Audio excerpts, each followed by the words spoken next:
గారు ఈయన కమిషనరా లేకుంటే రాజకీయ నాయకుడా? నాకు అర్థం కానటువంటి అంశం ఏంటంటే కేవలం హిందువుల బిల్డింగ్లు కూల్చడానికి మాత్రమే మీరు ఏమన్నా ఎజెండా తీసుకున్నారా? హైడ్రా కమిషనర్ రంగనాథ్ గారి పరిస్థితి చూస్తూ ఉంటే పని తక్కువ, పబ్లిసిటీ ఎక్కువ. రోజు ఇంటర్వ్యూలకు ఇచ్చేటువంటి సమయం ఒక రాజకీయ నాయకుడిని మించి పబ్లిసిటీ హైప్ కోసం పనిచేస్తున్నటువంటి రంగనాథ్ ఐపీఎస్ గారు. జనరల్గా పొలిటీషియన్స్ పబ్లిసిటీ కోసం తాపత్రయపడతారు, కానీ పొలిటీషియన్స్ కన్నా ఎక్కువ పబ్లిసిటీ తాపత్రయం పడేటువంటి రంగనాథ్ గారు అసలు మీరు ఏం కోరుతా ఉన్నారు, మీ ఎజెండా ఏందో ప్రజానీకానికి చెప్పాల్సిన అవసరం ఉన్నది.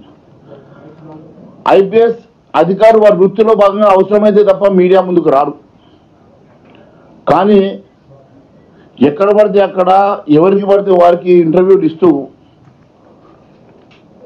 వారిని వారు ప్రమోట్ చేసుకునేటువంటి ప్రయత్నం చేస్తున్నటువంటి రంగనాథ్ గారు అదే పనిగా ఇంటర్వ్యూలు ఇచ్చుకుంటూ కొన్నిసార్లు కొంతమంది రాజకీయ నాయకుల్ని పరోక్షంగా డైరెక్ట్గా కూడా టార్గెట్ చేస్తున్నట్టుగా మాకు అవపడుతున్నది. నిన్న ఒక టీవీ ఇంటర్వ్యూ నేను చూస్తున్నా. ఆ తరుణంలో మొన్న నేను మాట్లాడినటువంటి అంశాన్ని వారు మాట్లాడుతూ ఇది పొలిటికల్ కంపల్షన్ తోటో లేకుంటే ఇంట్రెస్ట్ డ్రివెన్ తోటో నేను మాట్లాడుతున్నట్టుగా వారు చెప్తా ఉన్నారు. అంటే ఈ రకంగా మేము పొలిటీషియన్స్ ప్రజా సమస్యల మీద మాట్లాడతాం, మాకు అధికారం ఉన్నది, మేము ఉన్నదే ప్రజా సమస్యలను మాట్లాడడానికి, లేవనెత్తడానికి, దాని అంశాల మీద చర్చ చేయడానికి.